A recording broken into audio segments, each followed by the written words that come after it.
How you doing? It's Ray Villafane, and I'm here at the Enchanted Pumpkin Gardens of Carefree, otherwise known as Carefree during the month of October. One of the things I really appreciate about this relationship is my ability to have creative freedom in this garden. It's like a playground for me. Often people ask me about what inspires me or how do I come up with my ideas, and I usually don't have a game plan. I usually don't have ideas pre-thought out.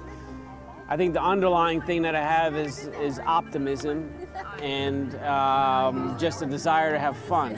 I've gathered some incredible talent here to help out with this job, and I'm really grateful for their presence here. Right over here to my left, I have a sculptor that I met in Moscow many years ago, Nikolai Torkov, and he has a sense of humor that I knew would translate well with the pumpkins. And his first few pumpkin carvings were out of this world. They were just, they were funny, and everything I wanted, that I would look for in a pumpkin carving, he's able to deliver. I also have Dean Arnold here, we brought in from Ohio, and Dean is just, again, humor. I mean, you find the humor in his work. He's great with the people, talking, carving live. You know, a big part of what we do here, the people come and want to see carvings unfold in real time. So it takes a certain type of artist to be able to do that while people are watching, to be engaging and talk. I also have working here Chris Vieira, he's been with me the longest. When you walk through this garden, you'll not only see some of his incredible carvings, but when you look at the scenes, he's kind of like the creative director of a lot of these scenes. He knows how to pose those arms and legs into convincing positions that really animate and bring out the character of each pumpkin. On the east side of the garden, it's pumpkin heavy, and I like to call that part of the garden the town of Carefree. It's not very scary. There are a lot of little dim-witted pumpkins in neat little scenes with their little town, and they're magical little pumpkins. I like to think of them as harboring magical seeds that allow for them to inhabit that part.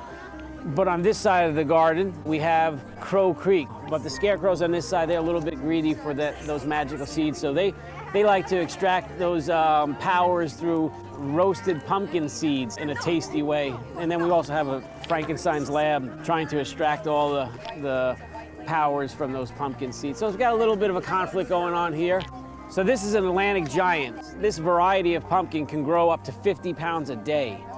I've talked to some growers who you could actually, at times, they swear you could hear them growing. Or they come home from work and it's considerably larger than it was when they left. But it's a beautiful pumpkin, so beautiful that this grower, he wants to save his seeds. So we'll have to make sure that when we cut into it, when we open it up, we'll take the seeds, wrap them up, store them, and ship them to him. The current world record for this variety of pumpkin, now remember, this is 417 pounds. The current world record for it is over 2,000 pounds, 2,500 and something pounds. I believe it was grown in Belgium this year. What I'm gonna do is Chris Vieira and I will carve this thing. It'll take us all day. We're gonna add some color to it. It'll be, I'm not quite sure exactly how we're gonna go about it, but we have some soft ideas. We'll use probably potatoes for the teeth. And so when we peel these, we'll soak them in lemon juice so they stay white. And that white meat from the potato will give a nice contrast. We'll have some really big eyeballs in there, and it should look really cool. We'll spray it with some color, put some color lights on it tonight. So hopefully by tonight, we'll finish this. And we like to call these big ones giganto lanterns.